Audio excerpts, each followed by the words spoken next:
Baik, terima kasih kepada Ibu Nuryanis. Bismillahirrahmanirrahim. Assalamualaikum warahmatullahi wabarakatuh.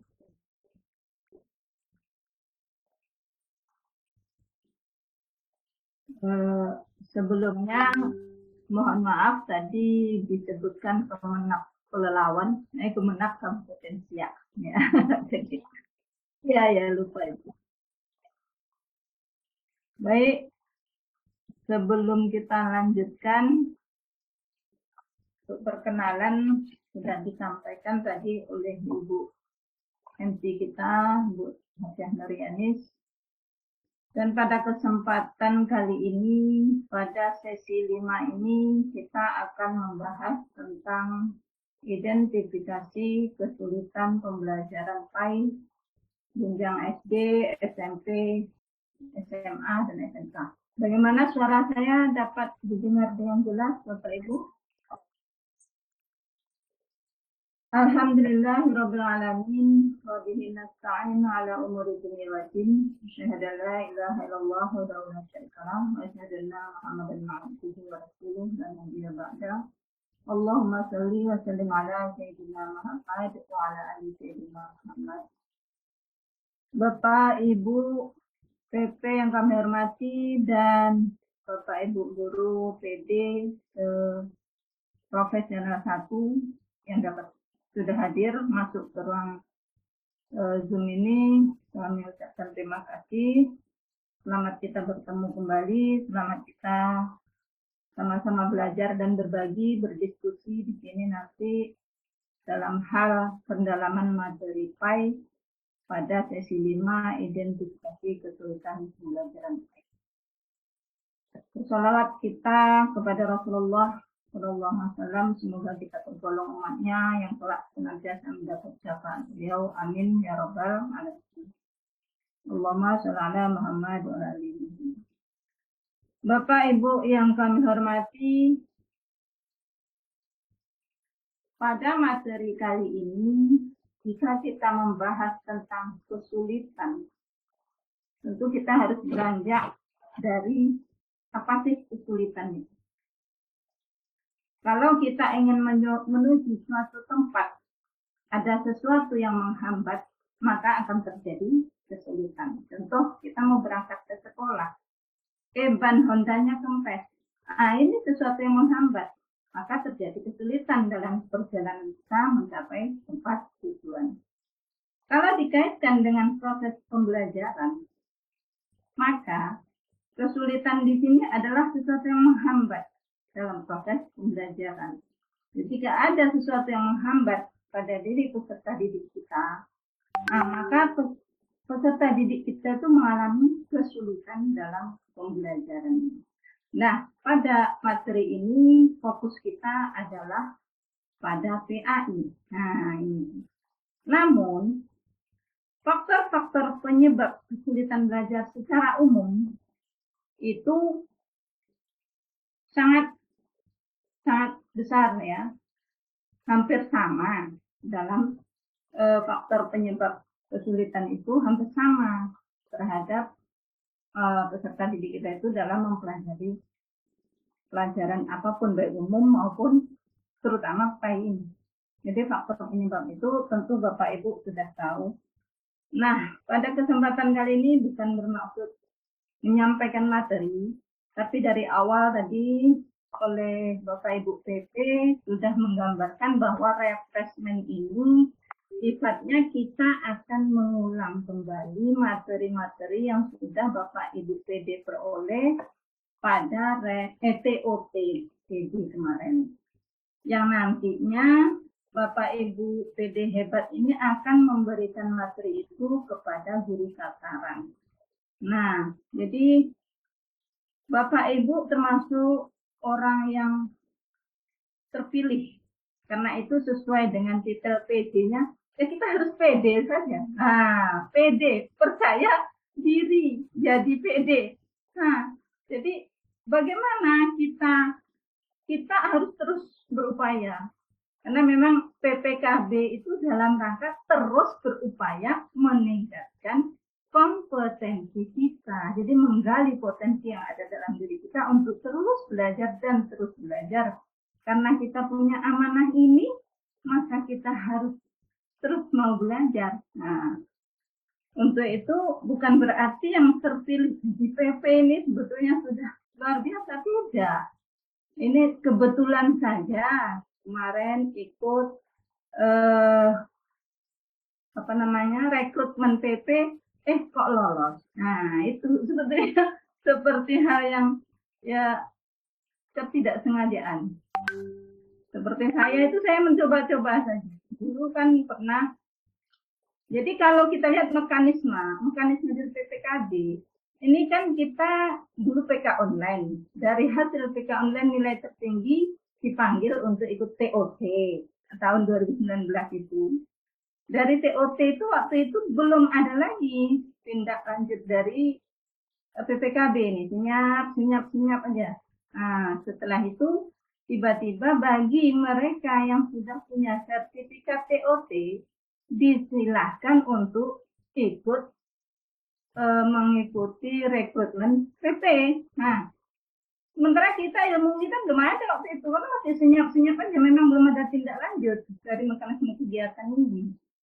Nah, ini cerita sebentar nih, mengawali. Jadi setelah itu karena ada sertifikat, makanya ada kawan-kawan yang mengusulkan minta sertifikat. Itu menurut saya memang hal yang penting. Karena itu bisa jadi kenangan. Oh, ini bukti bahwa saya pernah jadi TOT, mengikuti kegiatan ini gitu. Jadi berdasarkan sertifikat itu ternyata bisa masuk ke dalam rekrutmen PP. Alhamdulillah terpilihlah kami pengawas ada 3 orang yang untuk Provinsi Riau ya waktu itu ya. Zona saya dan Bu Nur Hasan.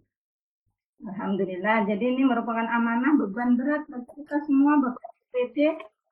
Jadi mungkin hanya langkah kami lebih awal aja. Nah, untuk Dr. Mizi itu lebih senior, itu kakak kelas kita ya ternyata kan.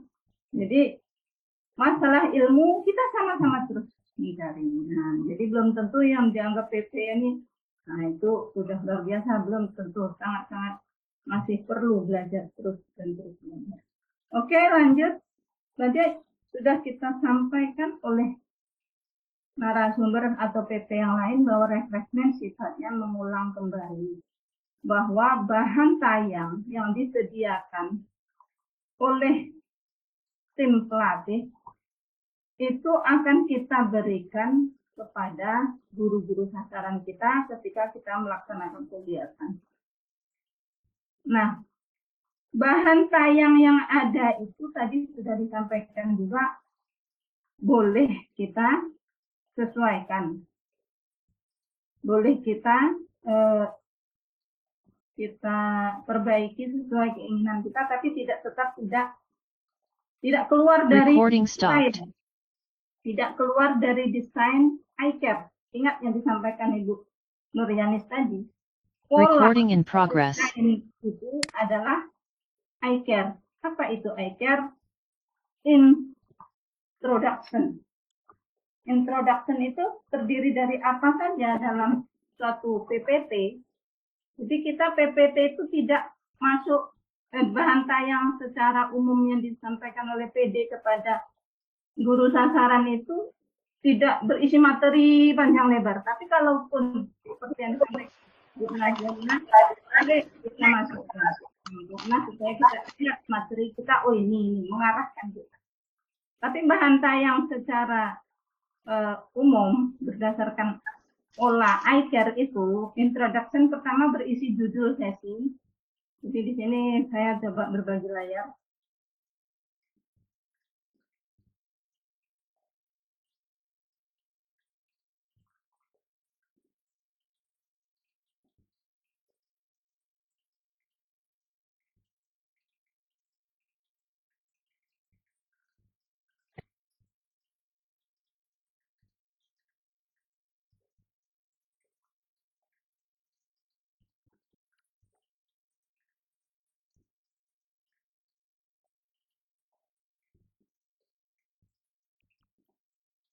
Nah, Bapak Ibu, bagaimana?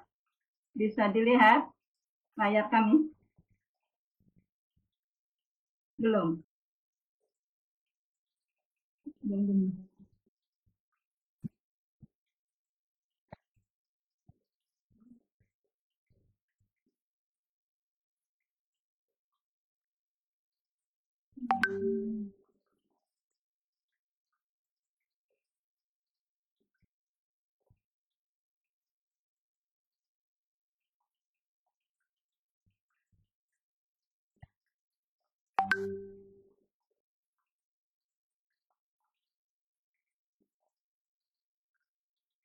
Sudah, Bu? Bagaimana?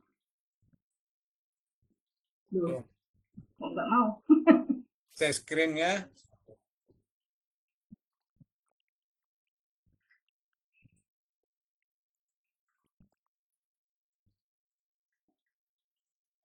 Buka dulu, tidak.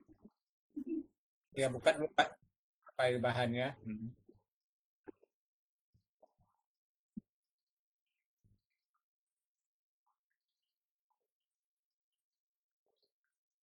Buka file baru kembali ke Zoom. Sudah saya buka, Pak. Nah, baru ke Zoom-nya. Share screen. Diklik.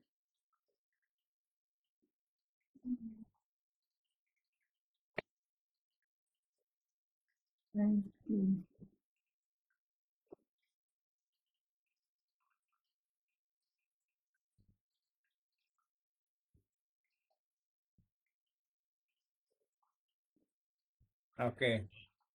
Oke. Ya, oke, dah. Dah ya, Pak ya.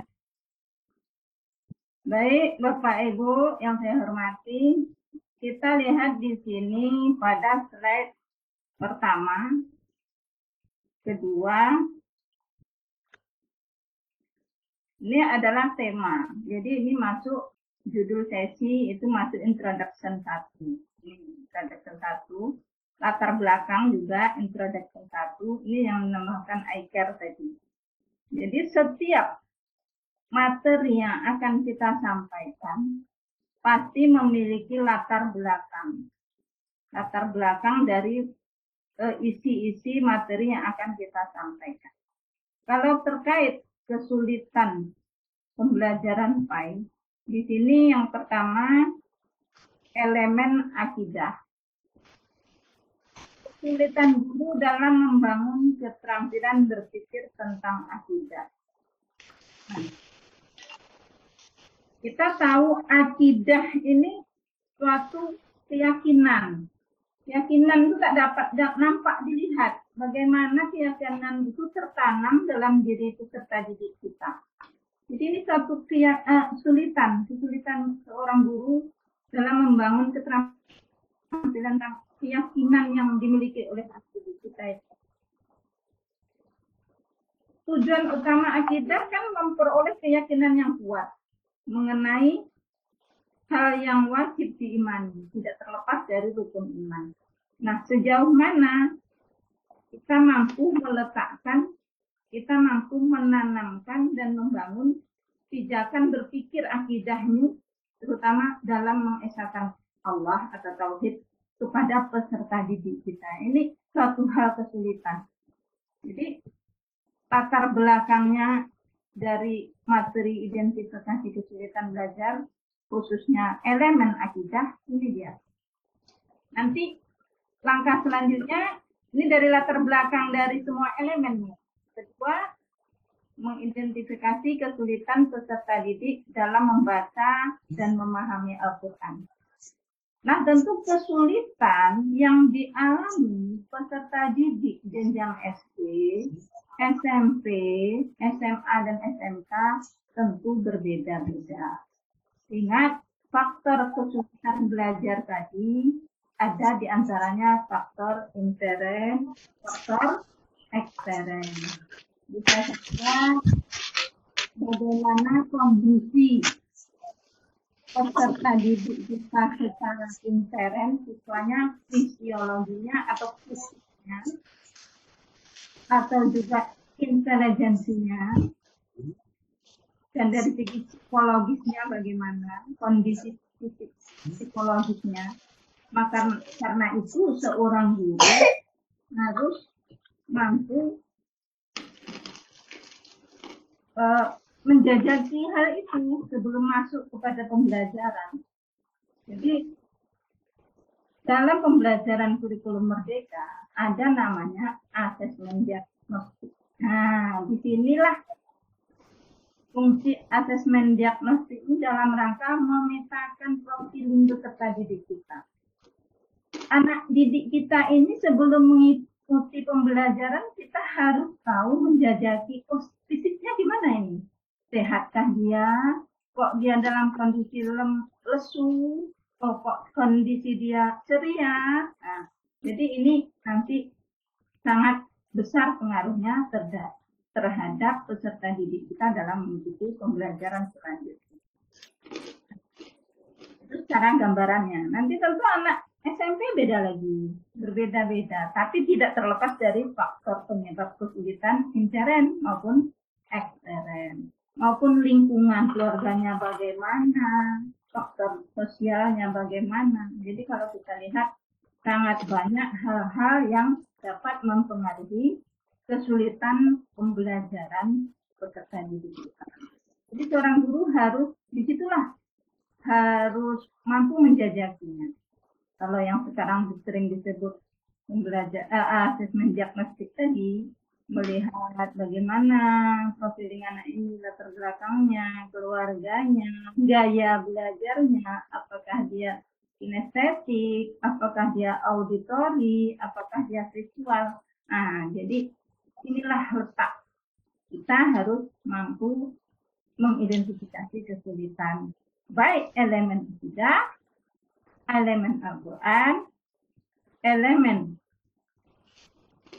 fikih, dan juga akhlak serta sejarah. Akhlak dan sejarah. Jadi masing-masing elemen latar belakang kesulitannya itu berbeda-beda. Nah, jenjang SD, peserta didik SD, kesulitannya tentu berbeda pula dengan peserta didik SMP maupun SMA. Mungkin kalau SMA dalam memahami ayat, dalam menerapkannya dalam kehidupan sehari-hari, apalagi anak SD kok memahami, membaca saja mungkin dia masih mengalami kesulitan. Bisa saja faktor fisiologisnya masih, kalau bahasa kami cedal ya, pelat. Mengapa itu dalam membaca Al-Quran, makhrajul huruf, dan sebagainya. Oke, jadi introduction pertama latar belakang. Jadi kita dalam memberikan materi, karena ini kita bukan melatih materinya, bukan isi materinya ya Bu, ya Bapak Ibu, tapi kita bagaimana memanfaatkan bahan tayang ini dalam menyampaikan kepada guru sasaran nanti.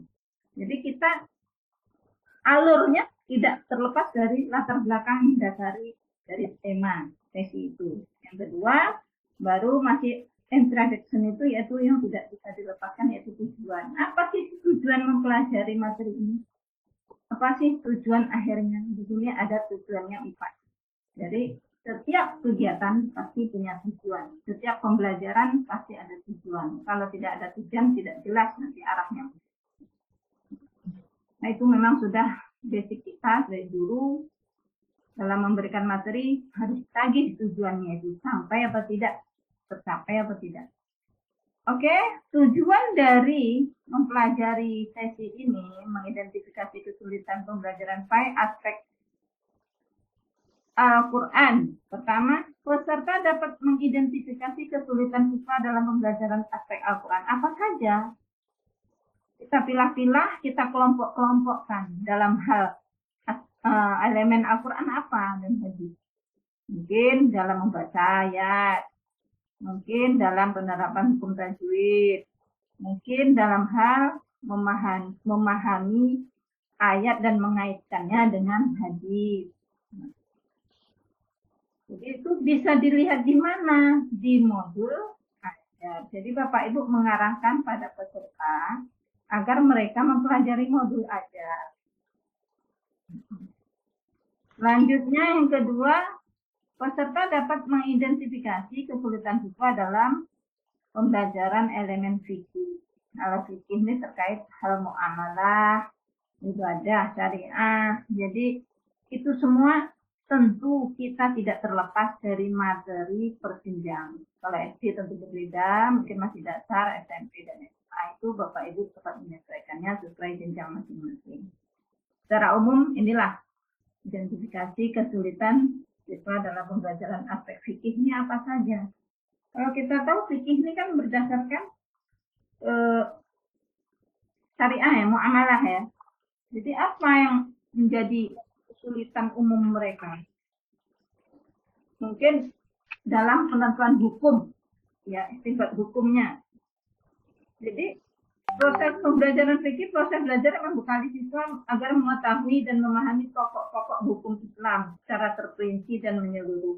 Jadi kalau kita kaitkan dengan pembelajaran era digital saat ini, hal-hal yang terjadi, kemajuan-kemajuan teknologi, kemajuan hal-hal yang terjadi pada masa zaman sekarang ini, untuk SMA itu perlu guru mencari referensi-referensi yang bisa mendukung dikaitkan dengan kejadian-kejadian yang ada. Contoh, judi online. Ini tantangan nih, guru. Masuknya ke istinbat hukum ini, bagaimana? Nanti kalau anak SD beda, belum sampai ke sana. Kalau anak SMP mungkin sudah mengarah ke sana. Jadi terus apa lagi? Mungkin masalah apa ya, konten-konten TikTok dan sebagainya yang terkait dengan era digital. Ini guru harus mampu menyesuaikan kaidah-kaidah hukum Islam itu dengan kemajuan-kemajuan yang ada sekarang. Jadi kita dituntut terus mengembangkan ini tadi, profesionalitas kita, terutama dalam pendalaman materi ini. Nah, itu harus mampu mencari resume-resume, mencari artikel-artikel atau bahan bacaan yang mampu menambah wawasan kita. Ketiga, peserta dapat mengidentifikasi kesulitan siswa dalam pembelajaran aspek akidah akhlak. Ini akidah dan akhlak tidak dipisahkan. Mengapa? Akidah dan akhlak. Karena akhlak adalah buahnya akidah. Akhlak ini kan manifestasi dari keimanan seseorang. Apabila seseorang sudah mampu berakhlak mulia sesuai Al-Quran dan hadis, pasti dia memiliki akidah yang kuat. Nah, jadi di sini tidak dibedakan antara elemen itu. Terus selanjutnya peserta dapat mengidentifikasi kesulitan siswa dalam pembelajaran aspek sejarah peradaban Islam. Sejauh mana kita mampu mengambil ibrah pelajaran, hikmah, dan dimanfaatkan untuk di era sekarang ini. Mungkin seperti itu. Jadi di antara tujuan dari sesi ini harus ditagih ke Pak Ibu. Mana tagihannya? Nanti ada pada ini dia. Tagihan masih dalam introduction 3. Jadi introduction itu ada pertama tadi judul, tema, latar belakang, tujuan, dan ini dia tagihan lembar kerja. Inilah yang akan dimasukkan dalam nilainya oleh peserta apabila daring melalui LMS itu. Berdasarkan yang tadi, tujuan ini harus tercapai. Kalau tujuan 4 ini tercapai, supaya tercapai maka diberi tugas tadi memetakan kesulitan belajar kita berdasarkan elemen-elemen. Baik, selanjutnya tahapan kegiatan. Ini tidak jauh beda dengan yang telah disampaikan oleh Bapak Ibu PP, bahwa pendahuluan dan brainstorming ini seperti awal-awal tadi. Memulai brainstorming ini kita boleh menjajaki kemampuan peserta didik melalui kuis, melalui pertanyaan-pertanyaan pemantik ya kepada peserta. Jadi semacam persepsi dalam rangka menjajaki pemahaman peserta guru sasaran kita tentang materi yang akan kita sampaikan. Lalu menghubungkannya materi tadi dengan pengisian LK, ini dalam prakteknya aplikasinya. Selanjutnya telaah dan presentasi, ini dalam room ya. Terus selanjutnya inilah dari tujuan akhirnya untuk mendapatkan materi ini tercapai. Jadi ini langkah-langkahnya. Oke. Nah, di sini boleh pertanyaan pemantik atau tadi dalam hal brainstorming, ini dia yang kita tanyakan. Hal ini biasanya diunggah juga dalam tugas kepada para peserta di dalam LSM, ini diunggah di tugas khusus. Nah, selanjutnya aplikasi ini prakteknya. Praktek kita melaksanakan pemberian materi ini kepada peserta. Kalau seandainya kita luring, bisa kita menggunakan langsung langkah-langkah ditulis di sini pakai metode kartu sortir, mencocokkan kartu kelompok ini, membagikan kartu ini langsung. Bisa kita buat langkah-langkah metode itu di sini karena langsung luring, langsung praktek.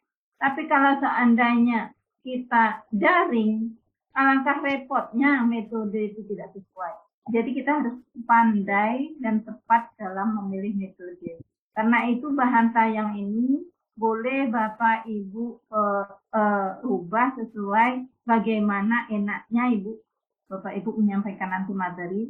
Kalau mau terima saja apa yang ada juga boleh. Namun Bapak Ibu, karena di sini peserta aplikasinya nanti prakteknya harus memilih artikel atau bacaan ini, setidak-tidaknya Ibu sudah harus mempelajarinya. Nah, ini contoh yang HTTP jurnal ini. Ini isinya tentang apa ya? Jangan peserta didik nanti, peserta guru sasaran kita sudah mempelajari, sudah membuat resume, sudah memasukkannya ke dalam nilai, dalam jawaban-jawaban di tugas, kita bahkan belum membukanya. Nah, jadi ini mengingatkan saja, maksudnya agar ke depan kita dulu lah yang buka, kita tahulah materinya, oh ini tentang ini. Sebelum praktek aplikasinya, pelaksanaan materi ini kita sampaikan. Kalau daring, ini mereka belajar sendiri. Mereka akan mencari, berdiskusi. Nah, lanjut, nah ini dia LK-nya. Ini tadi LK yang identifikasi tadi kesulitan. Akidah apa yang terkait akidah? Bagaimana akhlak? Solusinya bagaimana? Solusi untuk meminimalisir kesulitan ini yang dihadapi oleh peserta. Lalu ada tanggapan resume, ini juga tanggapan resume peserta tentang membuat resume tentang identifikasi kesulitan belajar baik. Ringkasan dari apa yang sudah kita sampaikan. Penguatan materi itu masuk esensi penguatan ya. Ya, itulah hal-hal yang bahan tayang yang akan kita sampaikan kepada peserta guru sasaran kita. Nanti untuk materi itu tugas kita mendalaminya. Jadi di bahan tayang ini tidak nampak di sini, Mas. Apa itu kesulitan belajar ini? Kesulitan belajar PAI itu semuanya terdapat dalam modul. Jika ada acara kegiatan Idul Adha kemarin, itu pemudanya tidak ada itu. Ya.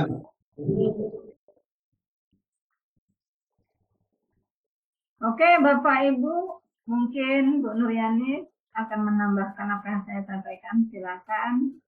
Atau Bapak Ibu PD ada yang mau bertanya, kami persilakan.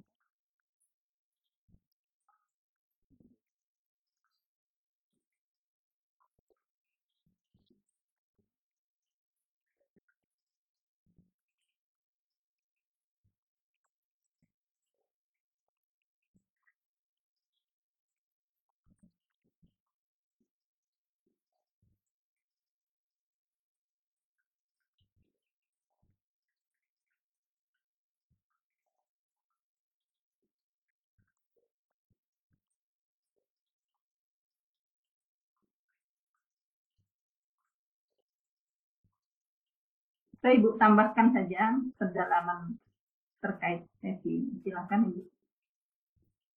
Kalau tidak ada yang bertanya, udah paham semua berarti.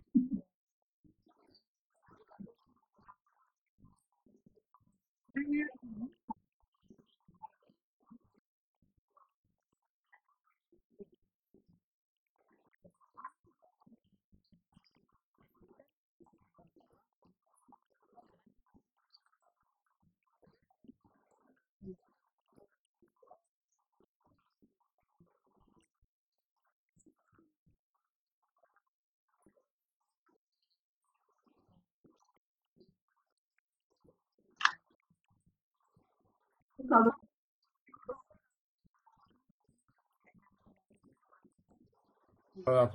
Barangkali rata-rata kalau di tingkat dasar atau sekolah SD secara umum, bukan IT ya. Di sekolah IT itu jelas profilnya kan. Tapi rata-rata di sekolah umum SD itu memang membaca Al-Quran itu, membacanya. Kadang udah kelas 6 baru Iqra 2 atau Iqra 3. Itu senam itu kan. Kelas 5 masih separuh yang Iqra, separuh baru Al-Quran. Ini satu ketimpangan ya. Kelas 3 kelas 4 itu juga rata-rata. Bahkan kelas 1 kelas 2 ada pula yang tapis gitu kan. Satu orang dua orang yang sudah 5 juz, 6 juz. Inilah perbedaannya. Yang mantap pula, yang eja pula. Nah, inilah salah satu barangkali yang akan dihadapi oleh guru-guru, khususnya guru agama Islam, tentang pembelajaran materinya Al-Quran hadis kan. Kemudian juga masalah balik berakal. Ini balik berakal ini contohnya kalau perempuan masalah. Kalau laki-laki ini kadang cara kita menerangkan tentang mimpi basah ini kan salah sampainya kan bahaya juga kan, mimpi basah. Nah ini perlu juga penerapan barangkali gimana kata-katanya, apalagi di daerah kan adat, omongan istiadat perlu dijaga juga kan. Nah, barangkali itu yang kita rasakan.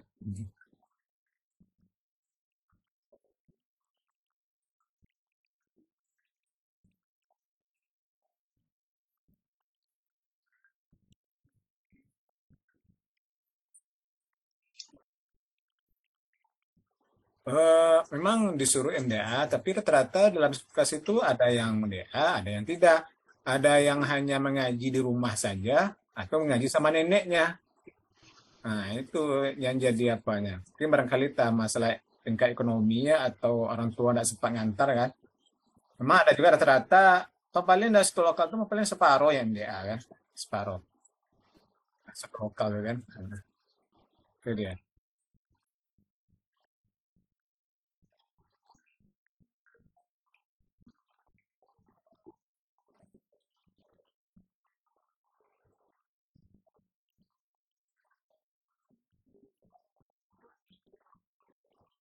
Heeh.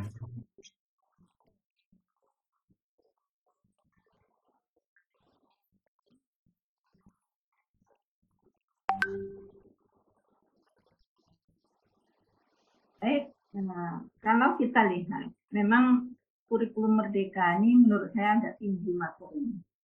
Kalau kita bandingkan dengan kurikulum 2013. Contoh materi Al-Quran, Al-Hujurat itu sebelumnya ada di kelas 6. Sekarang sudah ada di kelas 4. Jadi pemerintah dalam menetapkan ini mungkin sudah berdasarkan hasil penelitian tertentu, bisa jadi ya. Tapi itu tadi, karena tahap perkembangan seseorang itu kan berbeda-beda. Apalagi kita di daerah, di kampung itu lebih lanjut. Hal itu menurut masyarakat sangat tabu. Jadi guru yang harus pandai-pandai lah, supaya orang tua jangan sampai menimbulkan hal-hal yang berbeda pendapat dan konflik atau gimana, atau anak-anak ini kan kita bisa melihat, umpamanya si Anu ini tahap perkembangannya sudah dewasa atau sudah dari segi psikologisnya sudah mengarah ke pubertas. Nah, ini masih biasa-biasa saja. Mungkin disitulah guru harus pandai-pandai menyampaikan materi ini. Bisa saja nanti pembelajaran yang berdiferensiasi itu arahnya. Jadi bagi anak yang tahap perkembangannya kok sudah nampaknya sudah sampai ke arah materi itu, kita beri dia penjelasan, kita beri contoh, kita mungkin kalau dia memang daya belajarnya visual, kita kasih tontonan. Tapi anak yang belum jangan. Maksudnya bukan tontonan yang mengarah ke materi itu loh maksudnya. Jadi supaya terarah. Jadi anak yang belum ya jangan disampaikan secara seperti itu, tapi kita kasih pengertian-pengertian sederhana saja.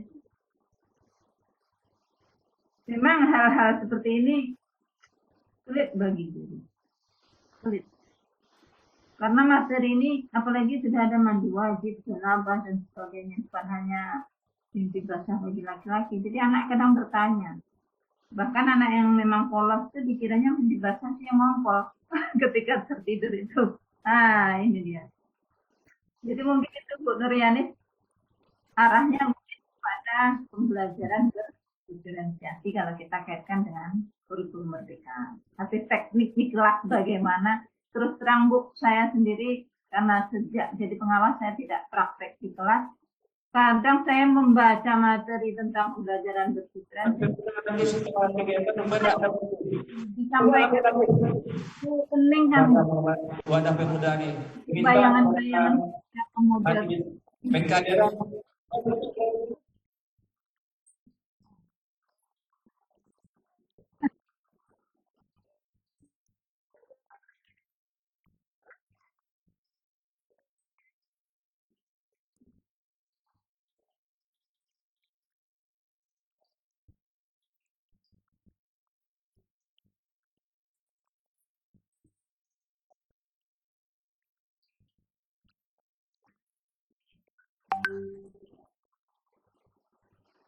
Baik Bu, terima kasih. Assalamualaikum warahmatullahi wabarakatuh. Maaf sebelumnya, tadi memang untuk pemilihan jaringan sangat-sangat sulit, namun alhamdulillah ya Bu. Saya di SMP, kalau kesulitan itu sebenarnya mirip-mirip di SD juga masih Bu. Kalau kami untuk SMP itu yang belum membaca Al-Qurannya masih panjang pendeknya belum jelas. Kadang-kadang memang masih di Iqra 2 juga ada, Bu. Itu kendalanya memang. Jadi kalau sekarang kami di SMP itu kan ada juga untuk tulis baca Al-Quran. Cuman anak-anak yang tidak pandai membaca itu justru mereka tidak mau ambil ekstranya ditulis baca Al-Quran. Ini yang jadi masalah juga, Bu. Lalu saya ingin bertanya juga nih, Bu, kalau kita menemukan kesulitan-kesulitan ini dalam pembelajaran itu kan, di asesmen awal, itu rentangnya berapa lama untuk penyelesaiannya, baru kita langsung masuk materi atau gimana, Bu? Terima kasih. Assalamualaikum warahmatullahi wabarakatuh.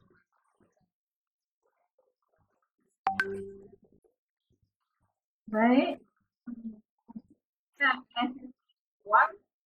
atau diagnostik ya dalam hal pembelajaran di awal kita sudah menjajaki. Jadi rentangnya sampai kapan maksud Ibu gitu ya, sampai bisa kita lanjutkan materi selanjutnya begitu ya. Ingat bahwa kurikulum merdeka ini tidak fokus pada ketuntasan materi. Nah, jadi tidak fokus pada ketuntasan materi yang dikejar. Jadi kalau belum itu tercapai ya bukan ketuntasan maksudnya saya bukan dalam harus ini pokok bahasan ini harus selesai, bukan hanya mengejar selesainya, tapi bagaimana sampai tercapai. Jadi kalau seandainya kok ada anak yang belum mampu membaca Al-Quran, sementara kita sudah dituntut untuk masuk pada menghafal, maka sebaiknya fokus Ibu membaca ini diselesaikan dulu lah, gitu.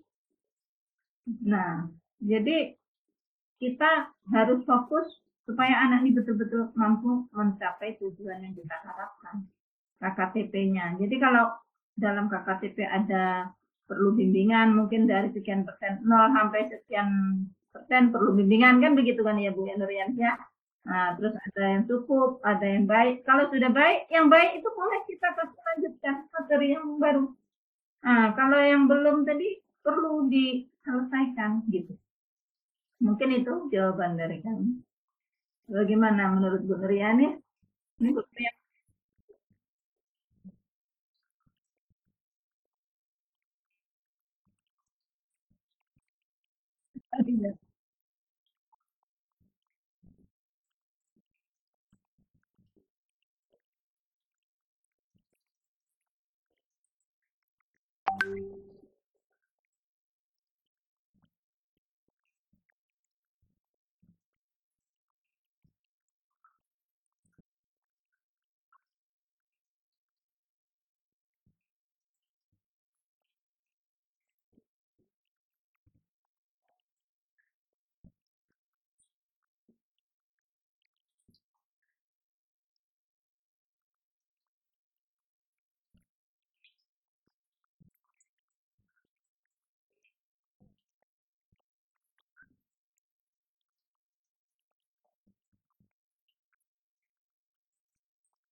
Baik Bu, kalau untuk sekolah kami Bu ya, kami posisinya di pemilihan itu di seberang Bu.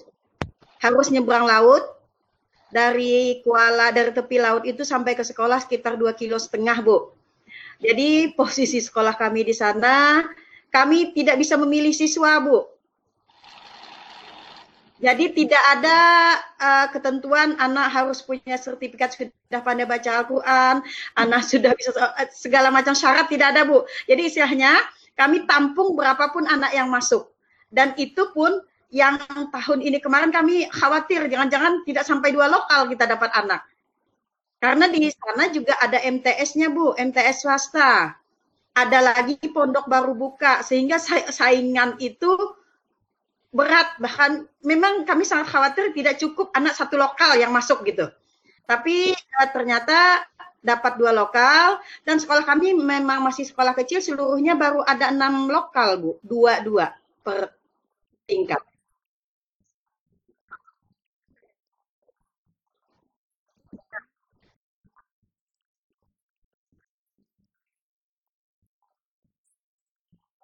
Ya.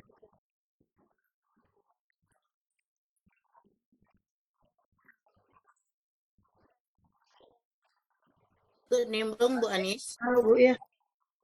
Ya, sepanjang pengetahuan saya Bu, tidak ada ketentuan wajibnya anak untuk ikut MDA. Bahkan makanya banyak sekarang MDA yang ada di Kota Pekanbaru itu sudah bisa dikatakan sangat minim dah siswanya gitu. Apalagi sekarang kan sependengaran saya ya, bantuan untuk insentif untuk guru MDA juga sudah jarang terdengar gitu. Dan kemudian dulu memang pernah sih ada gaungnya bahwa anak-anak yang masuk ke SMP itu wajib memiliki ijazah MDA gitu. Namun faktanya hingga hari ini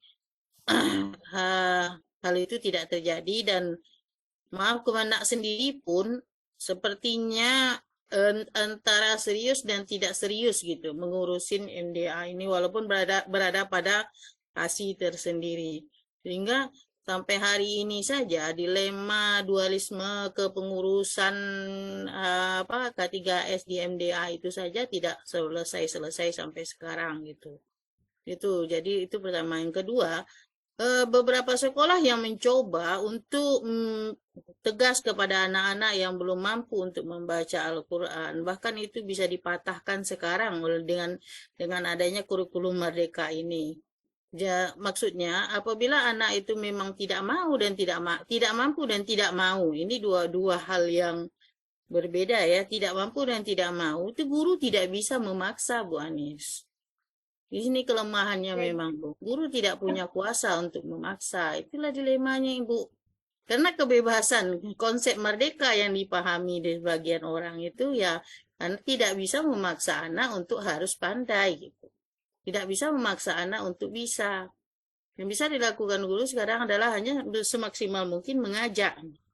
Bahkan saya pernah mendengar celetukan orang tua di lingkungan saya ya, kebetulan anaknya belum cukup mahir membaca Al-Quran, dipaksa gurunya untuk hadir lagi ke sekolah di siang hari gitu. Setelah pulang datang lagi, dia hanya beberapa hari kemudian off gitu. Nanti sampai ditegur guru, orang tuanya mengatakan itu melanggar HAM, melanggar hak anak. Ya, jadi sehingga ya panjang lebar pula lah pidato saya jadi kedai itu kan. Nah, jadi seperti itulah Bu Anis gambaran dilemanya sekarang ini. Mungkin kesulitan kita sih. Terima kasih Bu Anis. Baik, Bapak, Ibu, boleh sedikit.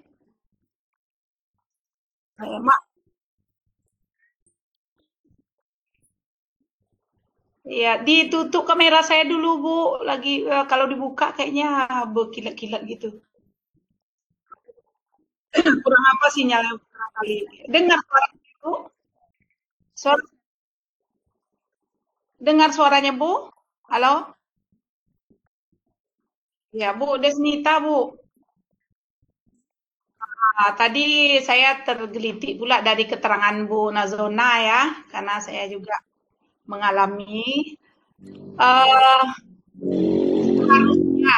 seharusnya siswa SMP sudah bisa baca Al-Quran, standarnya seperti itu. Bahkan masuk SMP itu diharuskan ada berapa periode dulu ya, wajib ada ijazah MDA gitu. Ada yang mewajibkan seperti itu. Berarti mereka udah bisa baca Al-Quran, bisa aja dulu gitu.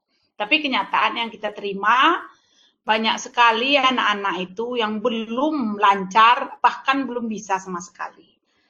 Seperti yang saya jelaskan tadi ya Ibu, mengenai kurikulum merdeka, kenapa saya menyatakan bahwa guru PAI lebih diuntungkan dengan kurikulum merdeka? Begini, di kurikulum merdeka kita diminta karakter di dalam mata pelajaran kita dengan P3 atau Propela, Profil Pelajar Pancasila. Itu udah jelas. Di samping nilai pengetahuan juga karakter anak. Kemudian di dalam pembelajaran, guru juga diberikan ruang. Misalnya agama 3 jam, ada 1 jamnya Propela. Kemudian lagi dikuatkan lagi dengan seperti yang Bapak sampaikan, 5. Jadi kebijakan misalnya di sekolah kami, kebijakan di sekolah itu bisa kita buat sendiri karena pemerintah memberikan keleluasaan itu.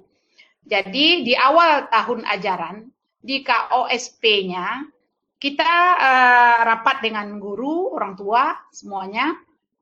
Di sekolah saya di samping mapel wajibnya agama itu, yang 1 jamnya saya sudah berikan di dalam jadwal untuk tahsin dan tahfiz.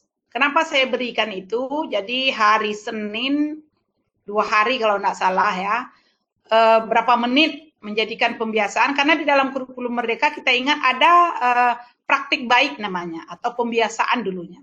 Jadi kita jadikan sekolah itu bisa menampung anak-anak yang tidak pandai baca, ada ruang bagi guru agama untuk mengajarkan anak-anak baca Al-Quran lagi gitu. Jadi kita bersama-sama menyusun jadwal itu dengan guru-guru, dengan melebihkan, apalagi kalau kepala sekolahnya guru PAI seperti saya gitu, karena saya guru PAI ya, saya memberikan ruang yang lebih untuk karakter anak di bidang PAI. Jadi di samping guru juga diberikan, kemudian saya menambahkan juga di dalam mata pelajaran pokok muatan lokalnya fikih. Jadi di samping yang 3 jam, saya berikan 1 lagi fikih dan saya masukkan di dalam KOSP, dan itu juga dihitung bagi yang sertifikasi itu penambahannya.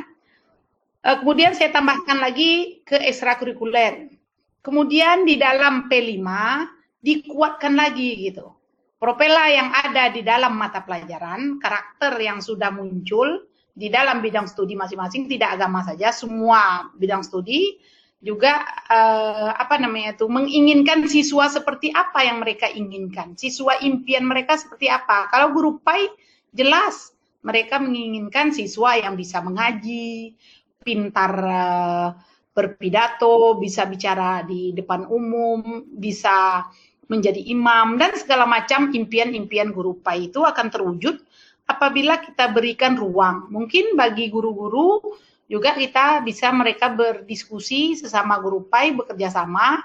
Jadi kalau untuk PIKI, saya mengarahkan ke bidang fardu kifayah, yakni penyelenggaraan jenazah. Kebetulan alat peraganya ada di sekolah kami. Jadi sangat banyak ruang yang saya berikan kepada guru PAI di sekolah saya, sehingga anak yang tidak pandai mengaji, tadi saya berikan kartu, Ibu. Saya buat dari kurikulum itu kartu tahfiz untuk hafalannya, mereka bawa dan bawa pulang. Kemudian juga kartu baca tulis Al-Quran juga mereka bawa pulang. Kartu tadi, surat 30 saya berikan. Kalau dulu waktu saya jadi guru, saya mewajibkan anak hafal dari Ad-Duha sampai An-Nas, itu wajib. Jadi mereka hafal itu sampai akhir tahun. Jadi ada setahun itu hafalan. Kalau ngajinya saya panggil, saya berikan waktu berapa jam sebelum berakhirnya jam, mereka baca Al-Quran itu. Jadi mereka wajib bawa Al-Quran 1, di pelajaran saya seperti itu saya. Wajib bawa Al-Quran. Setiap berarti sekali seminggu mereka bawa Al-Quran gitu, karena agama sekali seminggu.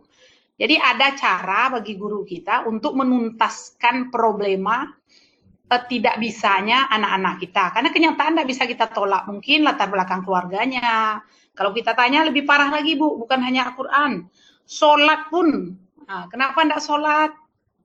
Orang tuanya tidak sholat gitu. Bangunnya udah pergi sekolah aja gitu. Jadi kalau kita telisik lagi, kita buat asesmen awal gitu, kita akan tahu anak ini seperti apa latar belakangnya. Jadi sekarang kita sebagai guru PAI memang PR berat bagi kita. Jadi kita berusaha mencarikan solusi bahwa anak ini harus pandai membaca di saat karena wajib mereka pandai mengaji begitu lah. Itu mungkin sharing dari saya, makanya kurikulum merdeka saya dari awal katakan guru PAI lebih diuntungkan karena lebih ada waktu luang mereka untuk membentuk karakter anak seperti yang mereka inginkan. Itu Bu, demikian saja. Assalamualaikum warahmatullahi wabarakatuh.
Waktu kita sampai jam berapa Pak Sahar?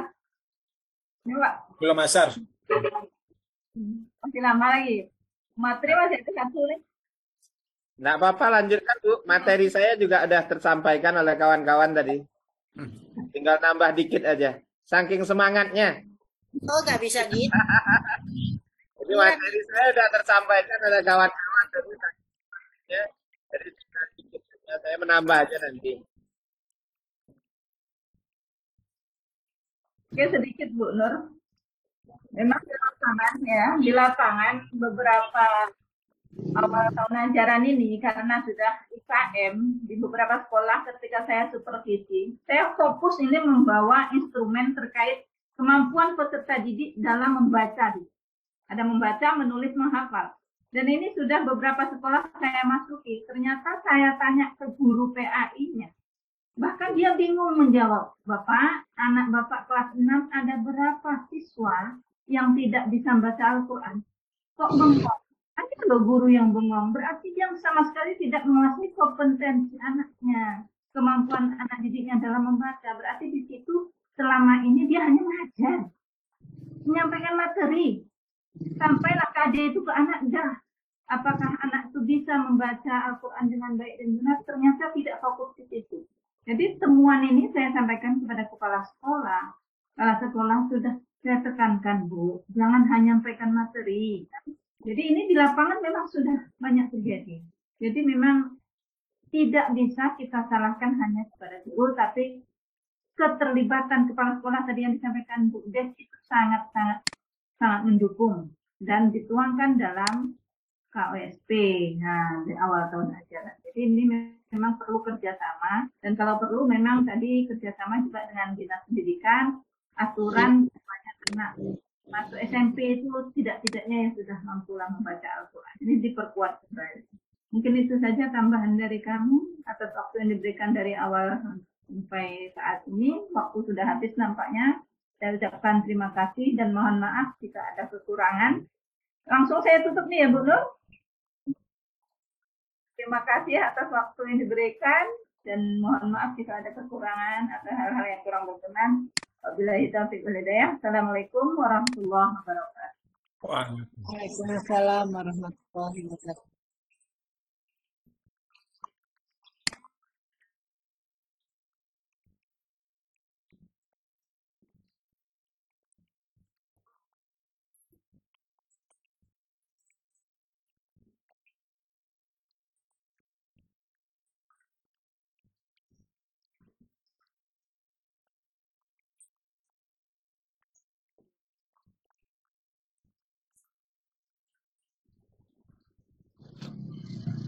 Ya, Assalamualaikum warahmatullahi wabarakatuh.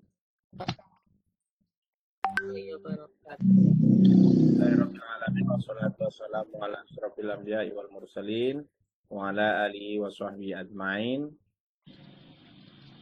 Bapak, Ibu PP yang saya hormati, Bapak, Ibu, teman-teman PD yang saya hormati. Alhamdulillah kita bisa bertemu meskipun dalam secara virtual kegiatan kita refreshment PD PDKT GPAI tahun 2023. Salawat dan salam semoga melimpah kepada Nabi dengan Muhammad sallallahu alaihi wasallam. Allahumma shalli ala sayyidina Muhammad wa ala ali sayyidina Muhammad. Sebelumnya saya mohon maaf Bapak Ibu, sepertinya di foto saya agak mendongak karena kebetulan saya menggunakan laptop yang kameranya itu di bawah. Nah, jadi jarang orang kameranya di bawah kan. Nah, ini kebetulan enak dipakai karena layarnya itu lebar gitu. Nah, jadi saya suka dengan ini, cuma agak sedikit mendongak karena kameranya di bawah ya. Tak apa Pak Zahar, tetap ganteng dari sini nampaknya. Ya, jadi tadi pun saya harus keluar ke room-room yang lain karena Pak Anto kehilangan host. Dia mencari hostnya terlempar ke siapa gitu ya. Nah, tapi sampai sekarang belum ada yang ngaku. Bapak Ibu PP ada yang dikasih host dengan Pak Anto? Coba dicek Bapak Ibu, apakah Bapak Ibu host? Coba dilihat Bapak Ibu yang PP. Pak Anto terkasih siapa hostnya gitu. Ya, jadi itu tadi harus keluar masuk ruangan yang lain saya, tapi belum ketemu. Nah, Bapak Ibu, mungkin waktu yang sangat singkat ini langsung saja materi kita berikutnya.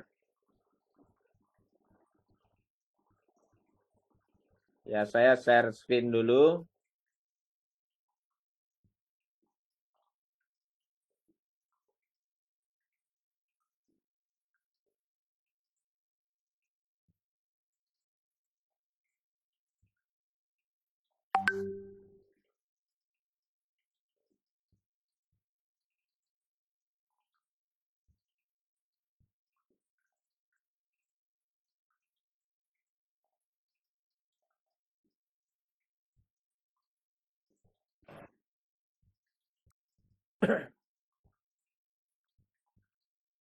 Baik, nampak Bapak Ibu? Oke, Apakah Pak. lihat? Nampak. Terlihat ya? Oke.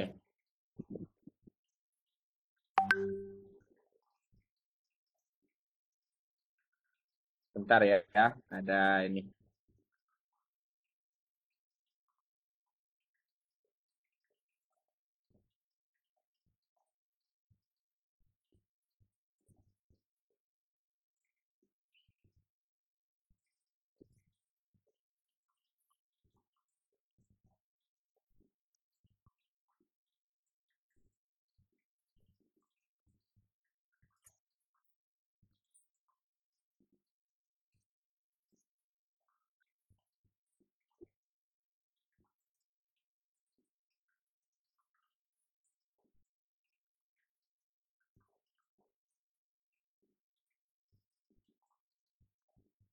Baik, Bapak Ibu semuanya, materi kita yaitu pendalaman materi substantif. Kalau dulu cuma kita sesuaikan dengan materi yang sekarang kurikulum merdeka, yaitu pendalaman materi esensial ya pada PAI. Nah, Bapak Ibu, sesuai dengan pendalaman materi, ini memang kalau kita tidak lihat-lihat lagi materinya, bahwa ketika kita melihat tema ini, nah sederhana tapi tidak sederhana ternyata yang kita bayangkan. Kalau kita lihat pengertiannya saja, umpamanya materi esensial itu kan materi pokok. Pertanyaannya, manakah materi pokok itu pada PAI itu? Nah, itu Bapak Ibu ya. Nah, namun sebelum kita lanjutkan,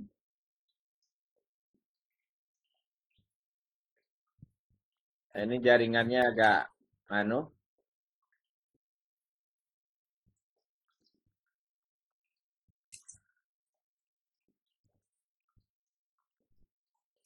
Nah, sedikit perkenalan Bapak Ibu. Nah, sedikit perkenalan Bapak Ibu. Tak kenal maka tak cinta. Tadi Bu Nazona sudah perkenalan, Bu Nurianis, Bu Tri juga sudah memperkenalkan diri, Pak Rahman juga. Nah, maka saya memperkenalkan diri sedikit agar kita bisa ini ya kenal. Nah, ini mungkin sedikit mungkin kawan-kawan yang mungkin SD kadang kurang ini ya, kurang kenal ya. Kata kawan tadi tidak asing lagi ya. Nah, ini ada beberapa nama Syaharudin ya. Syaharudin SAG MPD, Ketua MGMP PAI SMK Kota Pekanbaru. Juga saya Ketua MGMP PAI SMK Provinsi Riau. Juga Ketua 1 AKPAI Provinsi Riau. Besok jadi ketua umum lagi. Instruktur Nasional AKPAI Digital. Juga pelatih provinsi atau PP yang sekarang bertugas, PPKB, PAI Kemenak. Kemudian juga narasumber Balai Guru Penggerak Provinsi Riau. Juga tutor Gerakan Sekolah Menyenangkan Dirjen Vokasi Kemendikbud. Juga Direktur Eduwisata di sekolah. Ketua Tim Adiwiyata di sekolah. Kemudian Guru Penggerak Angkatan 4 Kota Pekanbaru. Angkatan 4 Nasional, Angkatan kedua Kota Pekanbaru. DLL ya. Nah, yang DLL ini banyak lagi. Iya. Dengar suara saya Bapak Ibu? Dengar. Ya, dengar ya. Dengar. Baik Bapak Ibu.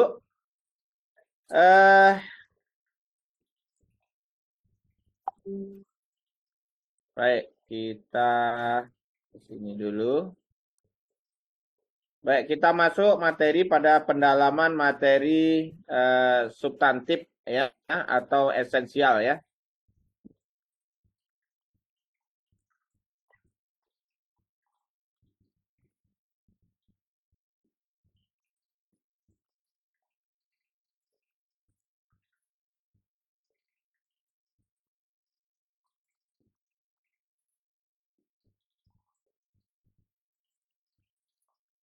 Baik, Bapak Ibu semuanya.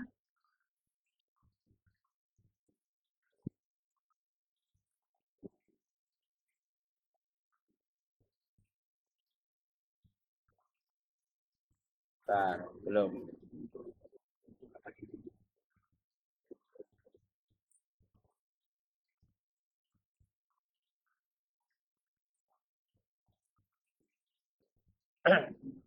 Baik, ini seperti yang disampaikan oleh teman-teman sebelumnya, bahwa refreshment ini hanya mengulang-ulang sebetulnya. Kalau dulu Bapak Ibu sudah melaksanakan TOT,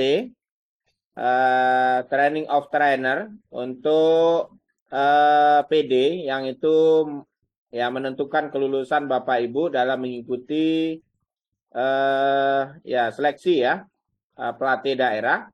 Namun kali ini membekali Bapak Ibu untuk bagaimana nanti Bapak Ibu turun ya untuk pelatih daerah di daerah masing-masing atau bahkan daerah yang lain ya. Nah, bila dibutuhkan.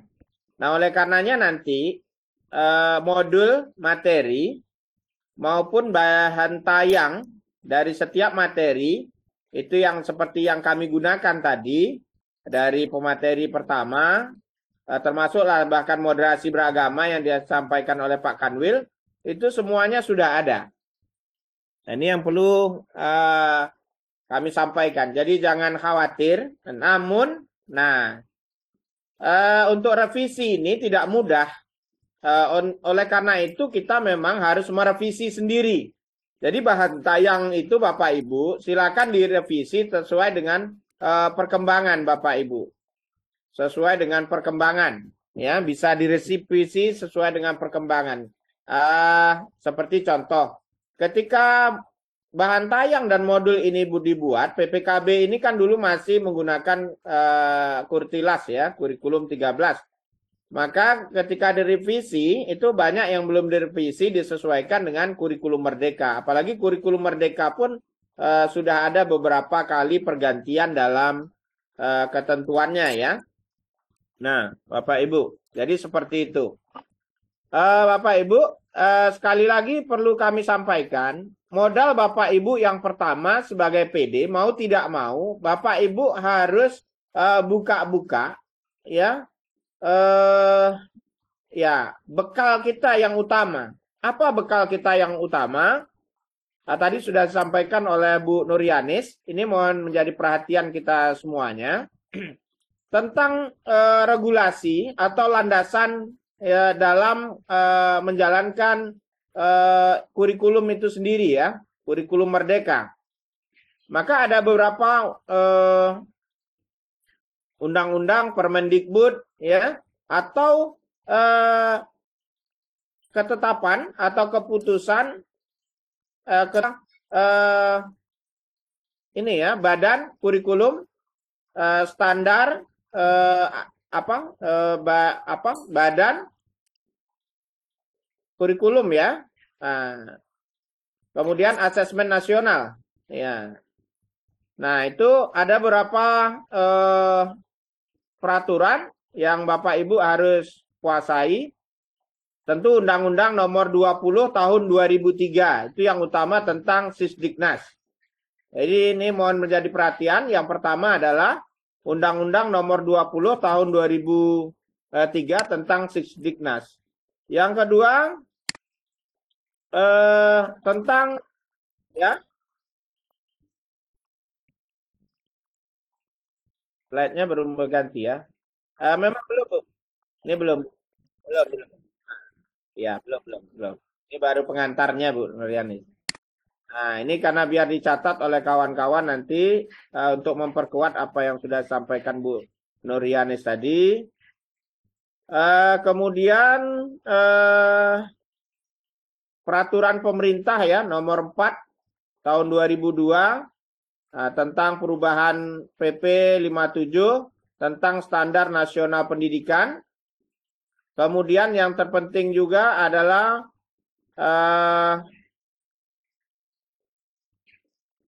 berikutnya nomor 5 tahun 2022 ya. Permendikbud itu tentang SKL. Kemudian nomor 7 itu tentang standar isi. Kemudian ini biar kita tidak salah ya dalam ini. Nomor 16 tahun 2002 tentang standar proses. Kemudian nih yang lebih menjurus lagi ya. Nomor 56. Nah, ini tentang pedoman penerapan kurikulum dalam rangka ini ya, pemulihan. Ya, masa pandemi ya. Ini penting nomor 56 Bapak Ibu tahun 2022. Nah, itu tentang struktur kurikulum juga di situ itu Bapak Ibu.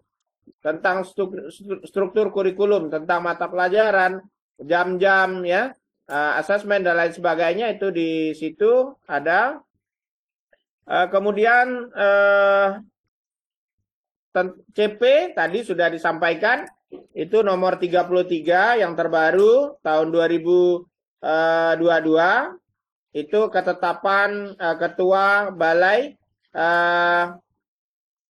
ini ya, kurikulum BSKAP ya, asesmen,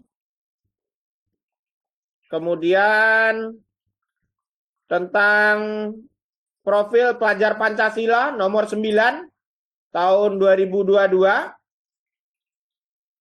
Ini juga BSKAP nomor 9 tahun 2022 tentang profil pelajar Pancasila. Nah, jadi itu Bapak Ibu harus Bapak Ibu miliki. Nah, Bapak Ibu,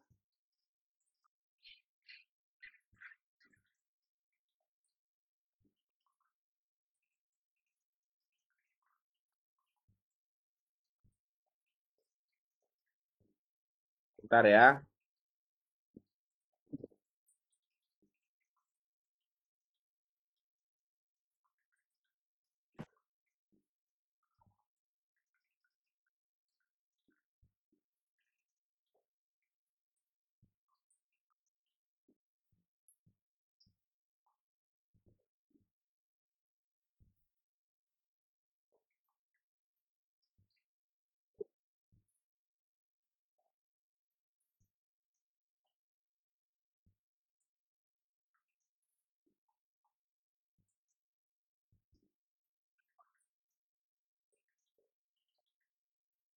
Baik Bapak Ibu, berubah? Enggak? Belum? Belum. Belum ya? Bentar. Mana nih? Bentar, belum berubah ya.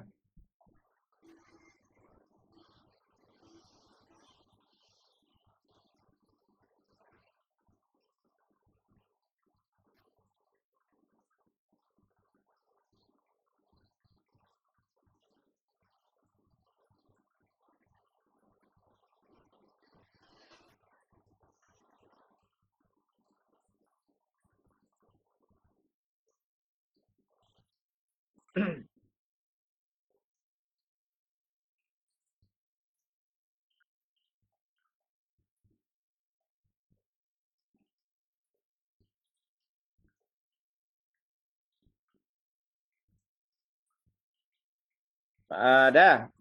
Berubah Bapak Ibu ya? Sip, Pak Sar. Lanjut. Siap. Oke. Oke. Baik Bapak Ibu, inilah yang akan Bapak jadikan modal nanti Bapak Ibu, bahan tayang ya, pendalaman materi PAI. Jadi seperti ini bentuk bahan tayangnya nanti Bapak Ibu. Ya, seperti ini. Jadi mulai dari latar belakang ya, pengembangan standar isi sebagai kriteria ruang lingkup materi pada mengacu pada standar kompetensi lulusan yang telah ditetapkan. Nah, makanya modalnya kita tadi adalah permen-permen tadi yang sudah kita bacakan. Itu modal utama Bapak Ibu ya. Baik standar isi, SKL ya. Nah, itu. Kemudian setiap rumusan yang tercakup dalam ruang lingkup materi pada aspek perkembangan ya, menjadi muatan wajib bagi kurikulum.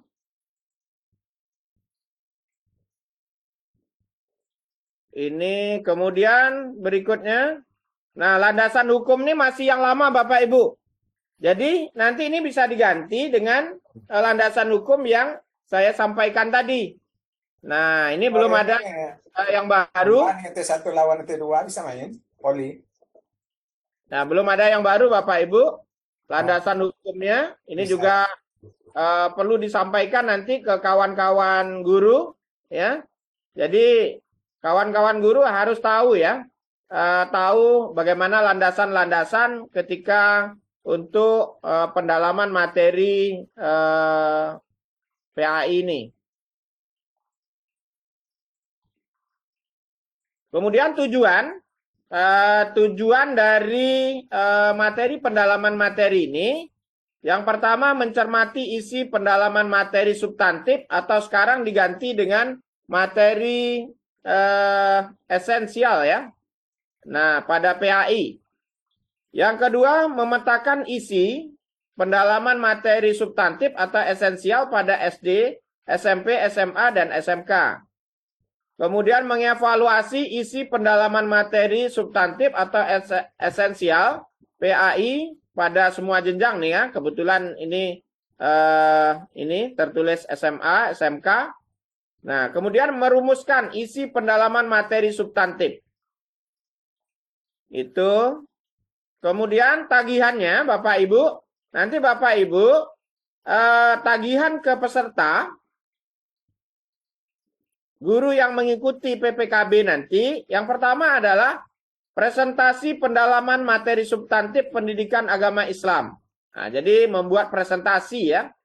Nah, yang kedua adalah lembar kerja materi pendalaman. Jadi ada lembar kerjanya nanti Bapak Ibu, yang Bapak Ibu bagikan kepada peserta. Kemudian yang ketiga, mekanisme langkah pendalaman materi substantif pendidikan agama Islam. Nah, ya. Kemudian juga ada lembar kerja jawaban terkait dengan perlunya dan kebermaknaan dalam pendalaman materi substantif. Ini ada LKS, ada lembar kerjanya. Ada lembar. Kemudian Bapak Ibu dalam menyampaikan materi, maka Bapak Ibu mengikuti tahapan kegiatan ya, seperti ini dan tidak mutlak seperti ini Bapak Ibu. Jadi bisa sesuai dengan ya, ada contoh pendekatan I-Care umpamanya, ya, atau pendekatan yang lainnya, itu terserah Bapak Ibu. Juga menggunakan pendekatan dalam pembelajaran, ya, boleh, ya, umpamanya apakah discovery learning, ya, inquiry learning, ya kan, atau product, ya, based learning umpamanya. Nah, ini tergantung kepada Bapak Ibu. Cuma sebagai panduan, jadi ini tidak mutlak. Kalau di sini yang pertama Bapak Ibu melakukan pendahuluan dan brainstorming. Brainstorming itu adalah ya umpamanya kita memberikan pemantik ya, pertanyaan-pertanyaan pemantik atau memberikan tidak dalam bentuk juga pertanyaan tapi juga menayangkan video umpamanya. Nah, kemudian minta peserta untuk ya mencermati dan memberikan tanggapan terhadap video yang kita sampaikan umpamanya ya, seperti itu, dan melakukan diskusi-diskusi awal. Nah, itu namanya brainstorming. Kemudian pendalaman materi substantif PAI. Pendalaman materi substantif PAI atau pendalaman materi esensial PAI. Nanti akan saya sampaikan apa itu materi esensial ya. Kalau dulu istilahnya materi substantif, tapi kurikulum merdeka, salah satu karakteristik kurikulum merdeka adalah materi esensial. Nah, itu menjadi karakteristik kurikulum merdeka. Nah, seperti apa materi esensial itu? Nanti kita sampai ke situ.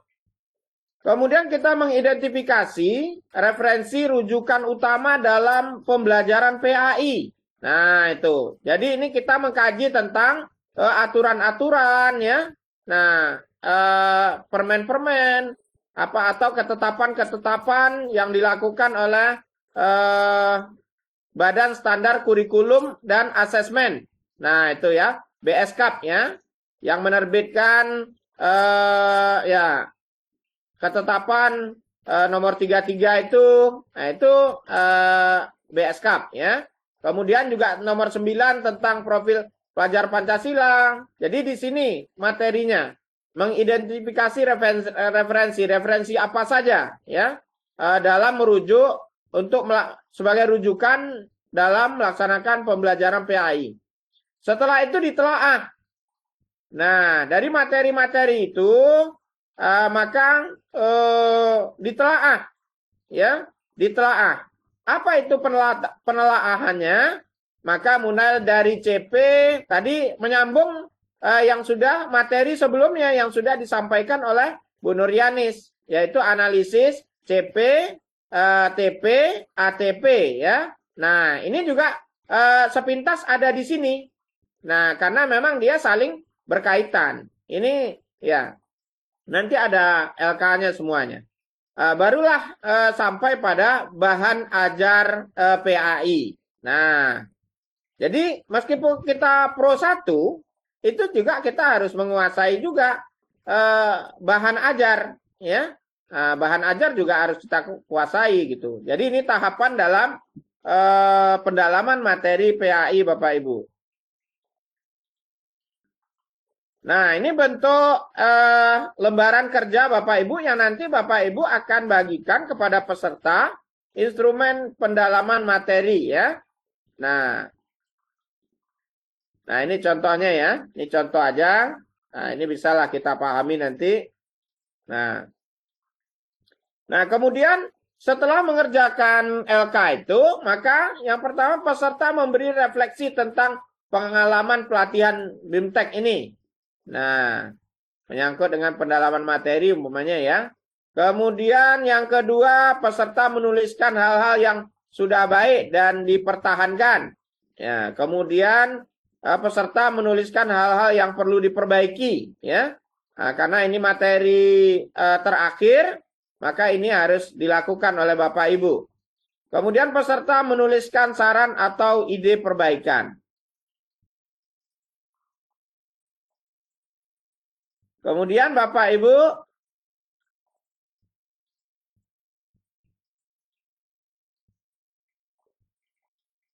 maaf, ini harusnya kita lanjutkan di sini. Nah, kemudian yang harus kita lakukan, nah setelah melakukan refleksi ini ya, Bapak Ibu, setelah melakukan refleksi, nah refleksinya itu terserah Bapak Ibu bagaimana dia tadi melakukan pendalaman materi, berarti disesuaikan di sini ya. Bahwa ini menyangkut dengan materi. Selanjutnya kita extension itu penguatan. Pelatih memberikan penguatan. Setelah mereka mengerjakan tadi LKS, kemudian merefleksikan, setelah itu melakukan extension yaitu penguatan. Pelatihan memberi penguatan, kemudian pelatih bersama-sama peserta membuat kesimpulan. Kemudian membuat rencana tindak lanjut. Jadi rencana tindak lanjut ini ya apa kira-kira ya di sini ditulis ini pelatih memberikan lembar kerja untuk mengidentifikasi ya keragaman referensi utama PAI. Jadi apa saja referensi yang digunakan dalam PAI ini. Nah ini. Dan jadi ini hanya panduan Bapak Ibu. Kita Bapak Ibu juga bisa kreatif untuk umpamanya membuat slide sendiri umpamanya. Seperti yang saya buat ini. Ya, saya contohkan ya. Menyangkut materi esensial kan itu kita tidak tahu. Apa materi esensial? Kalau kita hanya berpandukan pada apa yang sudah dibuat oleh PP dan PN ini, bahan tayangnya, maka Bapak Ibu nanti materinya seperti apa? Gimana pun kita sebagai seorang PD, itu harus menguasai materi. Apa yang dimaksud dengan materi esensial itu apa gitu? Bagaimana menentukan materi esensial? Maka Bapak Ibu bisa membuat slide sendiri. Nah, ini slide yang sudah saya buat sendiri contohnya. Ya, kita tutup dulu.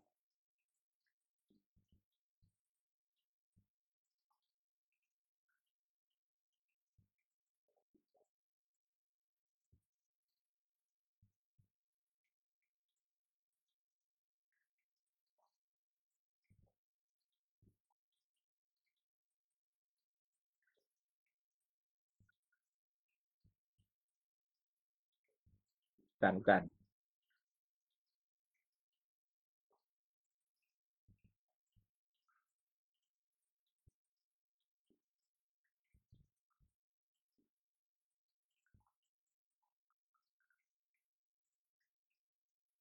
Mana dia tadi ya?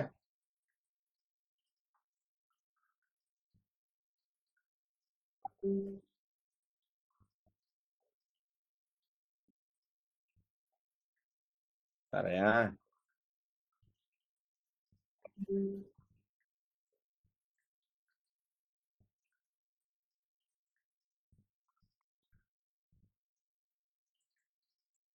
Agak lama loadingnya Bapak Ibu. Ya.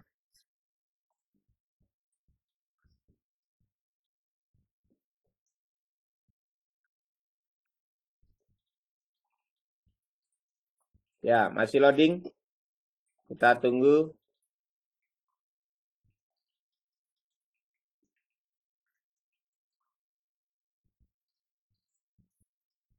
Ya, masih loading.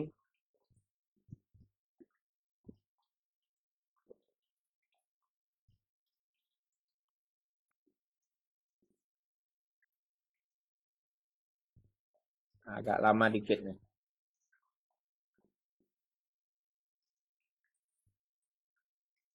Nah, oke. Baik, nampak Bapak Ibu? Belum. Sudah? Sudah? Sudah Bapak Ibu? Belum Pak Sar, belum. Belum? Belum. Belum, Ini masih di apa? masih di file. Di penyimpanan filenya. Masih di file. Sudah? Belum. Di saya sudah. Bentar ya. Kok bisa ya? Bentar, Oh, bentar. sinyal kali enggak Pak. Coba refresh Pak. Coba ya. Coba kita keluar dulu. Sudah? Oke Pak. Oke ya. Ya, mungkin jaringan agak terganggu sedikit. Baik Bapak Ibu, nanti Bapak Ibu menyangkut dengan pendalaman materi Bapak Ibu, seperti yang sudah saya sampaikan di awal, kalau kita berbicara pendalaman materi, kan terbayang seolah-olah bahwa kita akan membahas tentang akidah, ya kan, kemudian Al-Quran, akidah, akhlak, fikih, dan SKI Bapak Ibu. Nah, bukan itu yang kita yang kita maksud Bapak Ibu ya. Nah, tetap itu kita bahas. Namun yang Bapak Ibu perlu sampaikan kepada PD Bapak Ibu, ini slide yang saya buat sendiri. Baik, yang pertama yang Bapak Ibu harus sampaikan yaitu kriteria menentukan materi esensial. Bagaimana kita menentukan materi esensial? Nah, kita kan panduannya adalah CP. CP kemudian dijadikan ATP, AT ya, TP ya. Kemudian ATP. Nah, baru kita menentukan materi esensialnya apa? Nah, bagaimana kita menentukan materi esensial?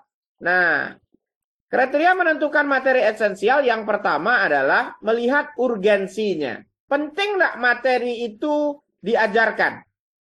Nah ini ya, penting nggak materi itu diajarkan? Jadi yang mengetahui kita, kira-kira penting nggak materi ini diajarkan? Kalau Al-Quran umpamanya tentang ya membaca, itu tentu penting. Karena itu kalau di agama itu kan kompetensi prasyarat ya. Jadi ini penting. Tadi menjawab kegalauan teman-teman tadi, anak tidak bisa membaca Al-Quran. Nah, kita tidak bisa menyalahkan keadaan. Karena begitulah latar belakang orang tua yang mungkin bahkan tidak ada pendidikan agamanya. Nah, tidak bisa menyalahkan keadaan. Makanya dalam kurikulum Merdeka itu ada asesmen awal. Nah, asesmen awal inilah yang kita untuk mendeteksi ya, apakah dia mampu untuk membaca Al-Quran atau tidak ya. Nah, asesmen formatif ya. Asesmen formatif kan ada terbagi dua ya. Asesmen awal dan asesmen proses pembelajaran. Nah, maka di awal Bapak Ibu masuk itu materinya kan Al-Quran. Maka bagaimana kita melakukan asesmen? Ya tentu meminta anak untuk membaca masing-masing. Kita identifikasi. Kemudian kita kelompokkan. Kita data siapa yang sudah bisa membaca Al-Quran, siapa yang belum. Nah, kalau dia sudah mampu membaca Al-Quran, aman kita. Tapi yang belum, ini harus ada terapi khusus. Oleh karenanya guru agama juga harus memperdalam, contoh, bagaimana mengajarkan membaca Al-Quran dengan teknik cepat. Jangan berdasarkan metode Iqra. Kalau Iqra, panjang itu bertahun-tahun. Tapi bagaimana teknik mengajarkan pendidikan membaca Al-Quran itu secara cepat. Bagaimana tekniknya? Nah, Bapak Ibu. Nah, harus ada teknik. Guru agama harus punya teknik ini gitu. Ya. Nah, jangan belajarnya manual. Selembar, nanti selembar lagi semua. Kapan bisa membaca Qurannya? Nah, maka panduannya di YouTube juga banyak bagaimana agar anak cepat ya bisa membaca Al-Quran. Tanpa harus ya melalui Iqra 1, 2, 3, 4, ya, 5 dan Iqra 6, Bapak Ibu. Nah, jadi Bapak Ibu ini tanggung jawab kita gitu. Kalau manual saja memang ya enggak ini. Jadi yang kita tangani Bapak Ibu kelompok anak yang terindikasi dia tidak mampu membaca Al-Quran. Nah, itu ya. Nah, itu Bapak Ibu. Jadi penting enggak materi penting? Oh, berarti kita masukkan membaca ya Al-Quran berarti masuk materi esensial. Kemudian kontinuitas, ketersambungannya. Nah, kita tahu bahwa contohnya materi Al-Quran ini dari fase E, fase F, atau kelas 10, kelas 11, 12, ini kan materinya kontinuitas, bersambung. Maka ini di awal, umpamanya kalau SMA ya, kalau di SD tentu dari kelas 1, 2, 3, terus kan itu ada terus membaca Al-Quran, gitu ya. Nah, membaca. Nah, berarti ini materi ini penting, ya. Nah, kemudian relevansinya. Nah, apa itu relevansinya? Ya, relevansinya berhubungan ya, berhubungan dengan materi-materi yang lain enggak? Gitu. Atau ada enggak kaitannya materi ini dengan materi-materi yang lain? Nah, kalau ada relevansinya berarti ini termasuk salah satu kriteria materi esensial. Yang keempat adalah keterpakaian. Atau dalam bahasa lainnya, kebermaknaan. Jadi kan dalam modul ajar, Bapak Ibu, di modul ajar itu kan ada apa namanya? Poin ya, itu apa namanya? Kebermanfaatan ya, atau keterpakaian. Artinya apa? Materi ini dipakai nggak dalam kehidupannya? Nah, kalau dia dipakai dalam kehidupannya, tentu seperti membaca Al-Quran tadi, itu udah jelas ya, dipakai dalam kehidupan sehari-harinya. Maka itu termasuk materi esensial. Kemudian itu ya kriterianya. Ini maaf, ini bahan dan alat praktek ini enggak ya. Maaf, sampai 4 aja. Ini kita hapus. Nah, kita enggak masuk nih. Ya, ini karena baru disiapkan. Ya, oke.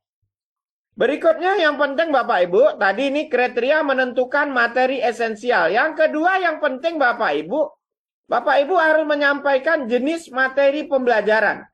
Jadi pada materi pembelajaran PAI itu ada 4 ya macam jenis materi pembelajaran. Yang pertama adalah materi termasuk pada fakta. Yang kedua konsep. Yang ketiga adalah prinsip. Yang keempat adalah prosedur, Bapak Ibu. Nah, jadi kita harus menyampaikan apa yang dimaksud materi yang kaitannya dengan fakta. Materi fakta adalah materi yang itu berupa peristiwa atau kejadian, ya, real. Nah, itu ya. Nah, peristiwa atau kejadian real, ya. Nah, itu termasuk materi fakta. Nah, atau peristiwa atau nama-nama, ya. Nah, itu fakta. Nama-nama juga termasuk fakta atau objek-objek ya tertentu, ya. Nah, itu termasuk fakta. Umpamanya masjid, ya kan?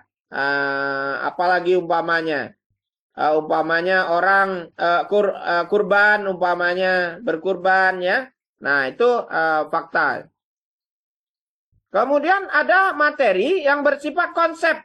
Apa materi pelajaran PAI yang berupa konsep? Yaitu berupa pengertian-pengertian, contohnya ciri-ciri, umpamanya umpamanya pengertian, umpamanya tentang umpamanya apa umpamanya. Kalau di SMA umpamanya tentang umpamanya perkawinan. Pengertian perkawinan umpamanya. Nah, itu termasuk materi konsep. Jadi satu materi itu bisa dia mengandung beberapa jenis materi. Contoh, ya, materi munakahat atau perkawinan contohnya, itu juga dia ada mengandung materi fakta, ada mengandung materi konsep. Nah, gitu. Dan juga bisa juga nanti mengandung materi prinsip umpamanya. Nah, jadi satu materi itu bisa saja dia di dalamnya terkandung beberapa jenis materi, ya, dalam satu materi. Nah, satu tema atau materi, ya. Nah, kemudian apa yang dimaksud jenis materi pembelajaran prinsip? Materi pembelajaran prinsip itu adalah contoh dalil-dalil. Nah, berarti kalau Al-Quran ada ayat-ayat, itu termasuk kategori materi yang prinsip. Ya, dalil-dalil, umpamanya hukum-hukum, umpamanya, atau rumus-rumus. Kalau di zakat, umpamanya ada rumus, kan? Rumus mencari zakat. Atau pada mawaris, umpamanya, kalau di SMA, SMK, maka itu termasuk materi prinsip. Kemudian ada materi yang prosedural. Materi yang bentuknya jenisnya prosedural itu langkah-langkah. Contoh mungkin di SD ada cara-cara berwudu. Nah, itu berwudu berarti termasuk materi prosedural. Nah, itu ya. Meskipun nanti dia juga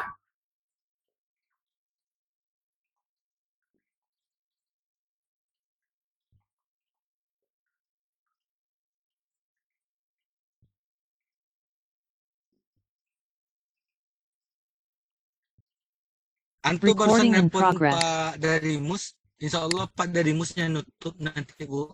Kita tunggu Pak Darimus masuk dulu, Bu. Yep. Yang untuk baca doanya siapa nih, Bu? Udah pada datang. Pak Sani? Pak Sani pada.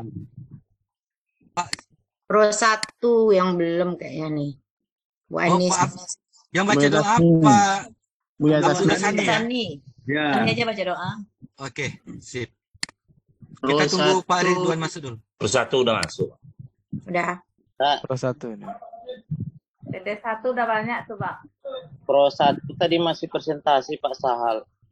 Oh. Pro 1 sebetulnya belum selesai, Bapak. Tapi udah ketarik nih sepertinya.